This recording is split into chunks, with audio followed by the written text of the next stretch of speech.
Hello, my name is Roxanne Krill. I have found two images that I think would better convey the message of neighborhood safety for the urban and suburban areas. Let's address why I have chosen to use two different images. First, let's look at cultural familiarity. Those who live in an urban setting live much different lives than those in a suburban one. People want to see themselves when they see an image so that they can more closely relate to the image.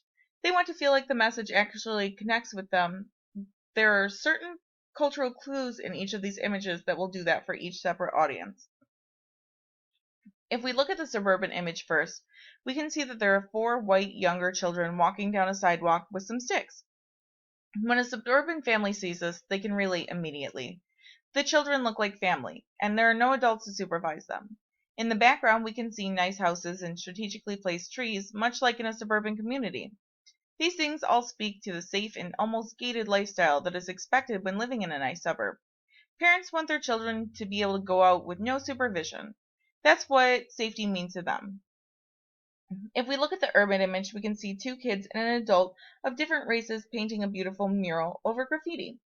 If you look closer, you can see things more common in a city neighborhood. There is a broken fence and a light pole in back. There is little grass, and the area has litter on the ground around them. The people in the image are more diverse. Kids are being taught a skill, they are cleaning up something that is a very common urban problem, and they are doing it all on their own. Culturally, these are all important to the urban message of community. They show that the community itself is working to make it safe, and they don't need to rely on police or funded programs to make a difference because they can do it by coming together. Next is how these images affect the cognitive elements. Each of these images affect the viewer's memory in some way. The suburban image can bring back fond memories. These kids are going for a walk, but more in depth, they are spending family time together. Any suburban person who has went on a fall walk with family members will reminisce fondly about the experience. As for the urban image, any urban resident has had some form of graffiti or street art in their area. Whether they have enjoyed it or wanted to clean it up, they will think affectionately of this image, remembering the impact that they wanted to have on the community themselves. When we look at both audiences and what they'd expect when viewing these images, we can see a good comparison. Both audiences expect to see their children and family safe, but the suburban audience has an expectation of things to stay the same. This goes along with the memory for them. They want to remember how their childhood was, and that makes them feel safe. Whereas the urban audience expects to see diversity and progress. They want to see things getting better than what they had to grow up in, but they also want to see themselves represented without being washed over as perfect because that's not what they experience. Some audiences' experiences lead to these cognitions. Each urban or suburban resident has not had the same experience in life, but each neighborhood has at least had one similar one.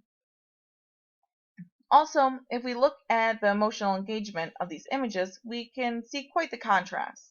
In the suburban area, we are engaging more caring and quiet emotions. The kids in the picture really go towards the caring emotion. They show love and affection by watching over each other and the holding of the little girl's hand in general. The quiet emotions can be seen in the background. The well-kept houses, yards, and streets allow the audience to feel content and calm. Together, they are relaxing. As for the urban emotions, we see general positive thoughts. The charitable deeds being done in the image give a sense of overall satisfaction. The fact that they're going out to cover up something like graffiti, which can be a similar gang activity, gives a sense of courage, and then hope is encompassed along with these previous emotions, giving the community a feel of new optimism for all of them through their youth. And last but most importantly, we can look at the semiotic codes or signs that are in these images. Metonymic code has actually been discussed this entire time. Metonymic code is what we assume from an image that we see. In each image, the things I have been explaining really have been assumptions. In the urban image, we assume what the kids are doing is helping the community by cleaning up the graffiti. In the suburban image, we assume that the children are family and are voluntarily out for this walk for enjoyment. Analogical code makes the viewer create comparisons. In the urban picture, we might compare the teacher or the adult to a teacher. You could also look at the colors on the wall being red, white, and blue as an American flag or patriotic symbol in general. The viewer may compare the children holding hands in the suburban image to a father-daughter relationship or a brother-sister one. Displaced code transfers one set of meanings to another, much like using a phallic image to sell sex. We can see this again in the colors on the wall of the urban image. If we look at the red, white, and blue as a patriotic analogy, we can displace the idea of the kids painting over crime and gangs with pure American values. It could also be looked at in a diversity sense. Like the three races of people painting the American colors can portray the melting pot that really is a city setting.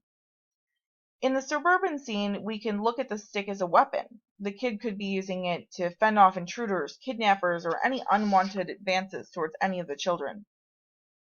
Then we have the condensed code, which are when several codes create a new message. Visual communication expert Paul Lesser says, within the culture, a message is intended for a condensed code has relevant meaning. For those outside the culture being represented, the image can be confusing, random, and without purpose. This is exactly why these two images have been chosen for each audience. The visual message for each image is neighborhood safety, but each put in a culturally significant way. The suburban message has come together to mean we are safe because our children can go out and play. The urban message is saying we are safe because we are a strong community working to make things better together. In the end, we cannot control how an individual views a message or an image, but the most we can do is study and learn from these elements and better portray our message to distinctive types of viewers in different types of cultural standings. If we do this properly, we can better ensure the viewers come to the same final condensed code that we intended for them.